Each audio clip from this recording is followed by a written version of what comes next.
নিজেদের দল বানিয়ে নিয়েছে। এবার দেখ না কিভাবে ওই লোকজনকে নাকানি চোপানি খাওয়াই। হ্যাঁ, আমাদের দল মানে তো ওই সবেদ নীলমণি পেঁচো ডাকাত, ওর উপরে আমার কোনো ভরসাই নেই। আরে বিশ্বাস আর ভরসা এই দুটোই তো আমাদের কাছে আছে নাকি?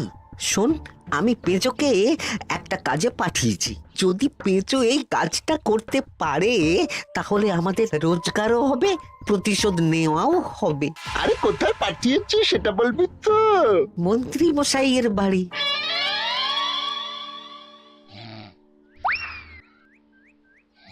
এই তো সুযোগ, একদম পরিষ্কার হাতটা দেখা যাচ্ছে। এবার আমার শিল্পী হাতের কাজটা দেখাই।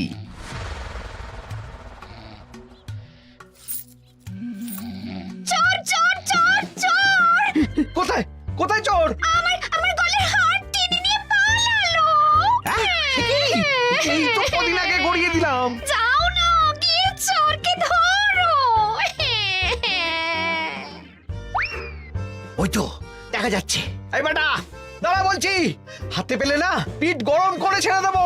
হাতে এলে তো এই এই এই বেটা দাঁড়া বলছি। এই বেটা দাঁড়া বলছি, দাঁড়া দাঁড়া দাঁড়া বলছি।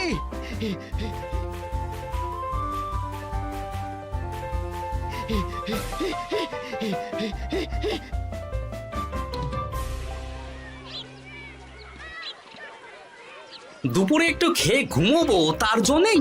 দাদু খেলতে চলো খেলতে চলো। কি দাদু, প্রস্তুত তো? হ্যাঁ হ্যাঁ, প্রস্তুত প্রস্তুত।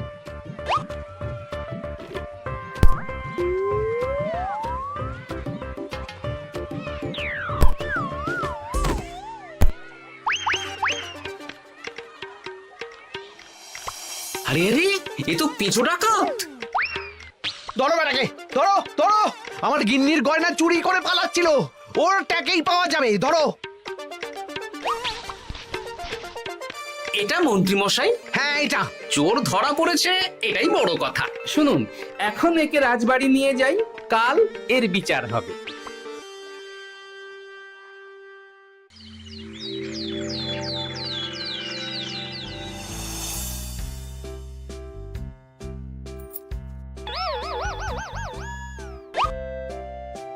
এতদিন গোপাল বুদ্ধি দিয়ে বাজিমাত করত, এবারে তো সাহসিকতার মাধ্যমে ভয়কে জয় করে পেঁচো ডাকাতকে ধরেছে। মানছি যে গোপাল আমার গিন্নির হার ফিরিয়ে দিয়েছে। বল মেরে ডাকাত চোর আমিও ধরতে পারি, এটা এমন কোনো সাহসের কাজই না। ঠিক আছে গোপাল, তুমি কিছু বলতে চাও? হ্যাঁ, বলতে চাই মহারাজ, আমি এই কৃতিত্বের ভাগিদার একা হতে চাই না। কারণ ন্যাপলা বলটা করেছিল বলেই আমি চালিয়ে খেলেছিলাম, আর ওই বল সোজা গিয়ে পড়ে পেঁচোর মাথায়। আর পেঁচু ডাকাত অক্কা যায়। এই তো সাহসিকতা, তুমি তো ওখান থেকে ভয়ে পালিয়ে যাওনি। আমি আবার বলছি, তোমার মতো সাহসী লোক যতদিন কৃষ্ণনগরে আছে ততদিন আমি নিশ্চিন্ত।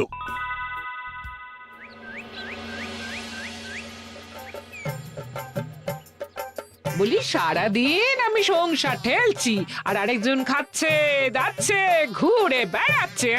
গিন্নি, তুমি কি আমার কথা বলছো? আমি আর কার কথা বলতে পারি শুনি? না, আমি ছাড়া তোমার আর কেউ নেই, তুমি ছাড়া আমারও আর কেউ নেই। এই নাও সখী, শুধু তোমার জন্য। কি সুন্দর ফুলের তোড়া, এটা আমার জন্য এনেছো? হ্যাঁ গো, তুমি কি আমার উপর রাগ করে আছো গিন্নি? তাহলে বলো, অন্য কাউকে দেব? এই এই এই, আমি ছাড়া আর কাকে তুমি ফুলের তোড়া দেবে শুনি? না, ভাবলাম তুমি হয়তো রাগ করে আছো। না না না না, ও কিচ্ছু না। এই তো বাইরে গরম না, এই তুমি বসো বসো, আমি শরবত করে দিচ্ছি।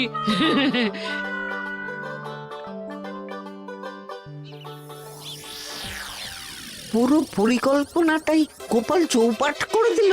এবার তাহলে কি করবি? ভাবতে হবে ভাবতে হবে।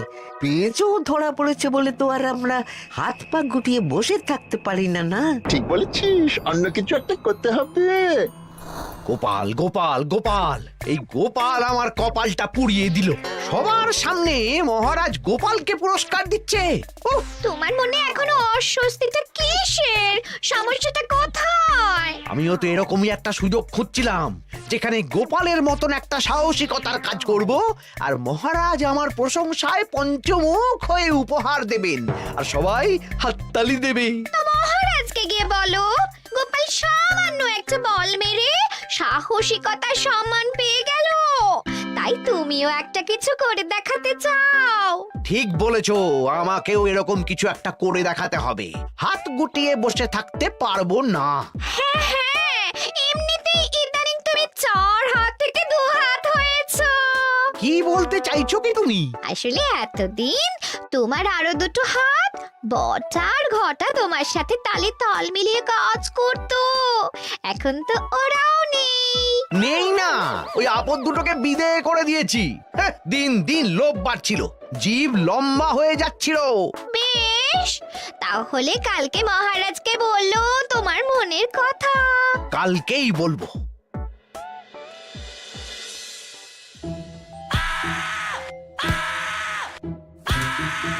বল, তোকে কে পাঠিয়েছে বল?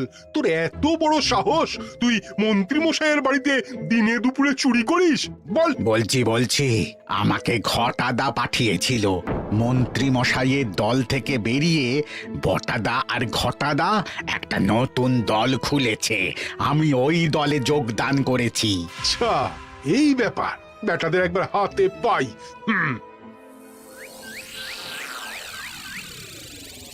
বটা বটা আমাদের খুব সাবধানে থাকতে হবে কিন্তু। কেন রে, কি হলো? কানাঘুষো আর ওই গোপন সূত্রে খবর পেলাম, মার খেয়ে পেঁচো আমাদের নাম বলে দিয়েছে। বলিস কি? হ্যাঁ রে, কি আর বলবো বল, কাউকেই আর ভরসা করা যাবে না।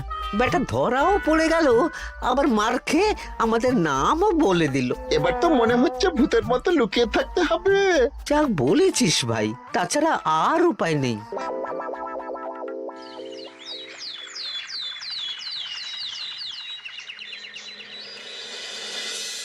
মহারাজ, আজ আমি সুবিচার চাই মহারাজ। কেন মন্ত্রী মশাই, আপনার উপরে আবার অবিচার কখন হলো? হ্যাঁ মন্ত্রী, তুমি কি সুবিচার চাইছো বলো? আমাকে সাহসিকতা দেখানোর সুযোগ দিলে আমিও গোপালের মতন ওরকম ঢের ঢের উপহার আনতাম। আচ্ছা, সুযোগ কি বলে কয়ে আসে? সেসব আমি জানি না। আমিও ছোটবেলায় অনেক সাহসিকতার কাজ করেছি, তবে কোনো পুরস্কার পাইনি। আর গোপাল কিছু করলেই ওকে আপনি উপহার দিয়ে দেন। তা তুমি কি সাহসিকতার কাজ করেছিলে ছোটবেলায়? আমি একবার মামার বাড়ি গেছিলাম, তো একদিন মামার বাড়িতে হঠাৎ ডাকাত পড়ে। তাই দেখে আমি কয়েকটা ঢিল নিয়ে মামার বাড়ির পেয়ারা গাছে গিয়ে উঠে পড়ি। তারপর যখন ডাকাতের দল ডাকাতি করে বাড়ি থেকে মালপত্র নিয়ে বেরোচ্ছে, আমি আক্রমণ করি। দুম দাম দুম দাম দুম, ব্যাস, ডাকাত ধরা পড়লো। বেশ ভালো তো। হ্যাঁ, কিন্তু সেদিন কোনো উপহার বা সাহসিকতার পুরস্কার পাইনি। পুরস্কার দিতে হলে আমাকেও দিতে হবে, কারণ আমি প্রথম পেঁচো ডাকাতকে ধাওয়া করেছিলাম। যদি না উপহার পাই তাহলে আমি ঝামেলা করব। কিন্তু হঠাৎ করে কোনো কৃতিত্ব ছাড়া তো আর কাউকে সাহসিকতার পুরস্কার দেওয়া যায় না। তার আগে কিছু সাহসিকতার কাজ করে দেখাতে হবে, তারপর বিচার বিবেচনা হবে, তারপর তাকে সাহসিকতার পুরস্কার দেওয়া হবে। তাহলে আমাকেও কোনো সাহসিকতা দেখানোর সুযোগ দিন মহারাজ। মন্ত্রী মশাই শুধু একা সুযোগ পাবেন কেন, আমিও দেখিয়ে দিতে চাই আমি কতটা সাহসী বাহাদুর মানুষ। ও বাবা, রাজবৈদ্য সুযোগ পাবে আর আমি কি বসে বসে হাত কামড়াবো? আমিও সুযোগ চাই। তা তোমরা কিভাবে সাহসিকতা দেখাবে শুনি? দেখুন মহারাজ, মানুষ সাধারণত কয়েকটা ব্যাপারে ভীতু, যেমন হিংস্র জন্তু জানোয়ার, সশস্ত্র ডাকাতকে ভয় পায়, আর আর আর আর ভূতের ভয়। হ্যাঁ, আমার তো মনে হয় সাহসিকতার পরীক্ষা করার জন্য এই তিনটের মধ্যে যে কোনো একটার সাথে মোকাবিলা করতে পারলেই বোঝা যাবে কে কত সাহসী। এটা তোমরা ঠিক বলেছ, কিন্তু ব্যাপারটা হলো জঙ্গলের পশুরা জঙ্গলে যেমন আছে থাকুক, ওদের নিয়ে নাড়াঘাটা করার দরকার নেই। ডাকাত তো গোপাল ধরেছে, এখন পড়ে থাকলো ভূত। মহারাজ, আপনি তাহলে ওই ভূতুড়ে বাড়ি খুঁজুন, তারপর সবাইকে ভূত ধরে আনতে বলুন। দেখি মন্ত্রীর আবদার মেটানোর জন্য তো তাই করতে হবে।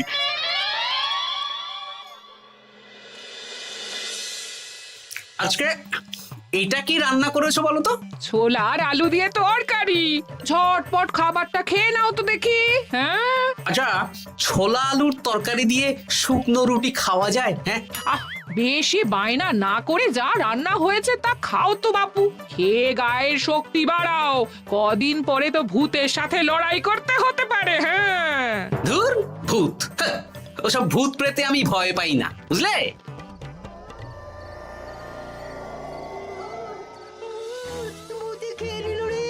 কি ভয়ঙ্কর! মহারাজ বাঁচান, বাঁচান! মহারাজ উপরে পায়চারি করছেন, কোথায় ভূত? আমি মহারাজের সঙ্গে দেখা করতে চাই। আচ্ছা আচ্ছা, উপরে যান।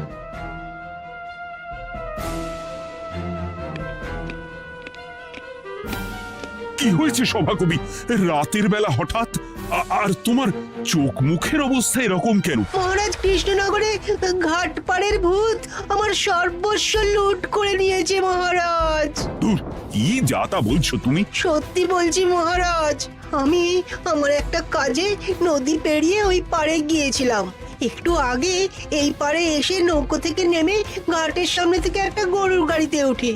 তারপর কিছু দূর আসতেই একটা পোড়ো বাড়ির সামনে গাড়োয়ান গাড়ি থামিয়ে বলে আর যাবে না।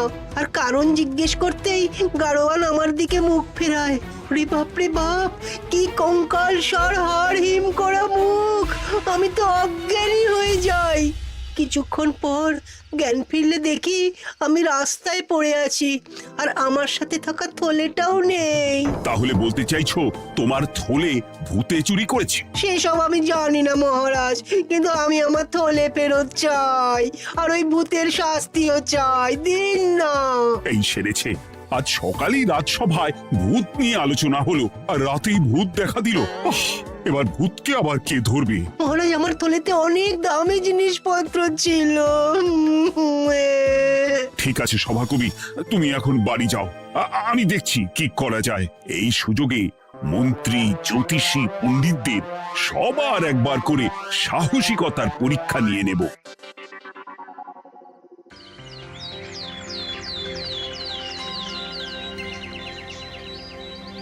এই তো তোমরা সবাই চলে এসেছো। মহারাজ, আমার মনে হচ্ছে আপনি কোনো কথা বলার জন্য উদ্গ্রীব হয়ে আছেন। গতকাল আমার সব লুট করে নিয়েছে ভূত। কোথায়? কোথায় ভূত? সভাকবি, কোথায় ভূত? মন্ত্রী মশাই, বাড়িতে গিয়ে আয়নার সামনে নিজের মুখটা দেখুন, দেখতে পাবেন। গোপাল, খুব খারাপ হয়ে যাচ্ছে কিন্তু। ওসব খারাপ ভালো পরে হবে। আর মন্ত্রী, বৈদ্য, জ্যোতিষী, তোমরা কালকে বলছিলে না তোমরাও সাহসিকতা দেখানোর সুযোগ চাও? তাই ভূত ধরে দেখাতে পারলেই তোমাদের আমি পুরস্কৃত করব। কিন্তু মহারাজ, ভূত কোথায় পাওয়া যাবে?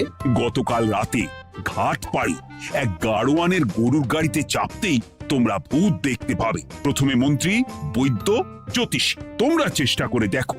যদি ভূত ধরতে না পারো তখন গোপাল যাবে, আর যে বা যারা ভূত ধরে আনতে পারবে তাকে বা তাদেরকেই আমি পুরস্কার দেব। আমার কারো সাহায্য লাগবে না মহারাজ, কিন্তু আপনি এত করে যখন বলছেন, না হয় বৈদ্য আর জ্যোতিষীকে নিয়েই যাব। দেখবেন, আমরাই ভূত ধরে আনবো। আমরা বীর, আমরা সাহসী। ওসব ভূত ধরা গোপালের কম্য নয়।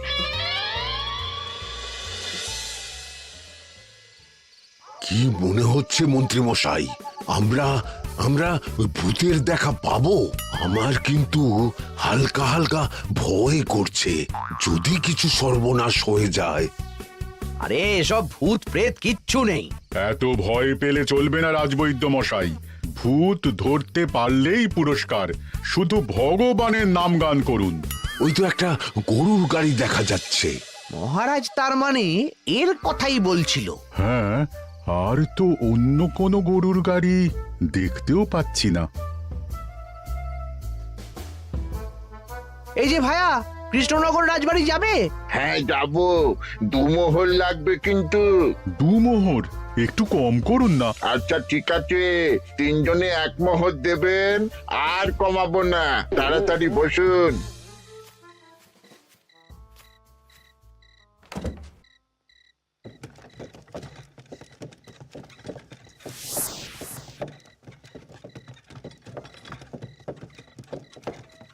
দূর দূর দূর, এতক্ষণ কোনো ভূতই নেই। সভাকবি যে কি দেখে ভয় পেয়েছে কে জানে। অকারণে এক মোহর লোকসান। সত্যি আমরা অকারণে সাহসিকতার পরীক্ষা দিতে এলাম।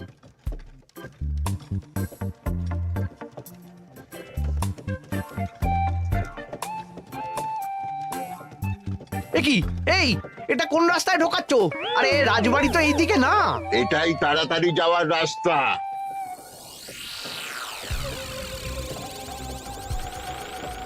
গাড়ি আর যাবে না। যাবে না মানে? আমরা তো রাজবাড়ি অবধি যাব। হাতের আংটি পয়সা করি যা আছে বের করে ফেল, নইলে এক্ষুনি চিবিয়ে খাবো। ওরে বাবা, ভূত ভূত, পালাও। পালিয়ে যাবে কোথায়? আজ তাদের চিবিয়ে খাবো। ও ঠাকুর, বাঁচাও বাঁচাও ভগবান, বাঁচাও।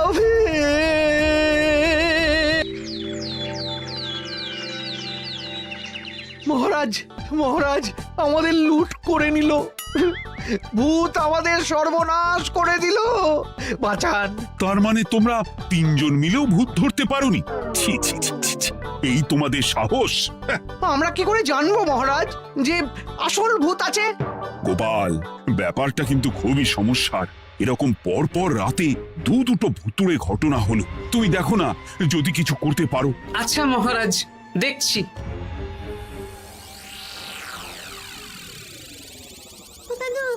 আমার কিন্তু ভয় করছে। শুনলাম কালকে মন্ত্রী মশাইকেও ভূতের তাড়া করেছিল। আমার মনে হচ্ছে কিছু একটা রহস্য আছে। সে যাই রহস্য হোক, আজ আমরা এর শেষ দেখে ছাড়বো। হ্যাঁ, তারপর আমাদের যদি ভূতে ধরে? তোরা কোনো চিন্তা করিস না, সব ওষুধ আমি এই থলে করে নিয়ে এসেছি। হয়তো ঘাটের কাছে একটা গরুর গাড়ি দেখা যাচ্ছে। ভাই, দক্ষিণ পাড়া যাবেন? হ্যাঁ যাবো, 2 মোহর লাগবে। বেশ, চলো চলো।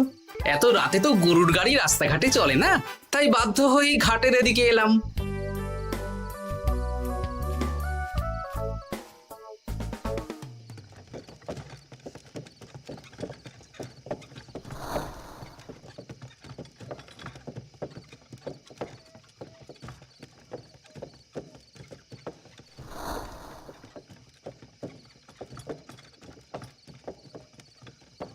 আচ্ছা, অন্য গলিতে নিয়ে আমাদের ভয় দেখানোর মতলব? হ্যাঁ, ঠিক আছে, এগুলো চুপি চুপি চাপিয়ে নে, আমিও পড়ছি।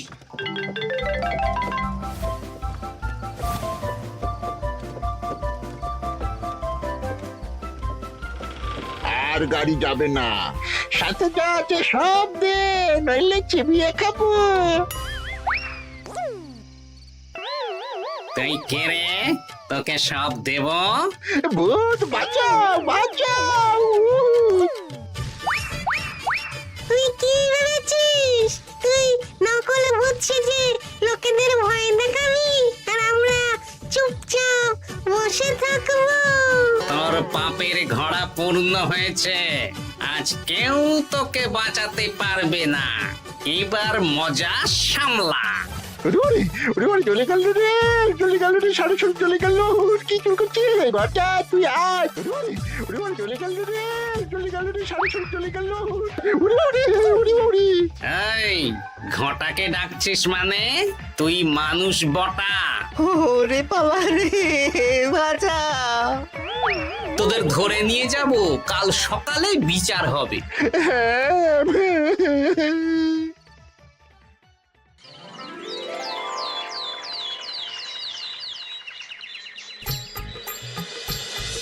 সাবাস গোপাল, তুমি তো কামাল করে দিয়েছো। কিন্তু জ্যান্ত ভূত ধরে এনেছো। আমি তো এদেরকে খুঁজছিলাম। হ্যাঁ, এরাই তো পেঁচোকে পাঠিয়েছিল মন্ত্রী মশাইয়ের বাড়ি চুরি করতে। হ্যাঁ, তার মানে গতকাল বটা। আমি তোদের ছাড়বো না। সত্যি গোপাল, এবারেও তুমি বাজিমাত করে দিলে। আচ্ছা, তুমি একটু ভয় না পেয়ে এদের ধরলে কি করে? যখনই শুনলাম ভূত জিনিসপত্র সোনাদানা লুট করছে, তখনই বুঝতে পারলাম এটা ভূত না, মানুষ। তাই কাঁটা দিয়ে কাঁটা তোলার জন্য আমি আর আমার নাতি নাতনিরা ভূত সেজেই মানুষরূপী ভূতকে জব্দ করলাম। সত্যি গোপাল, তুমি সাহসী বীর পুরুষ। তোমার সাহসের কাছে বাকিরা তো নস্যি।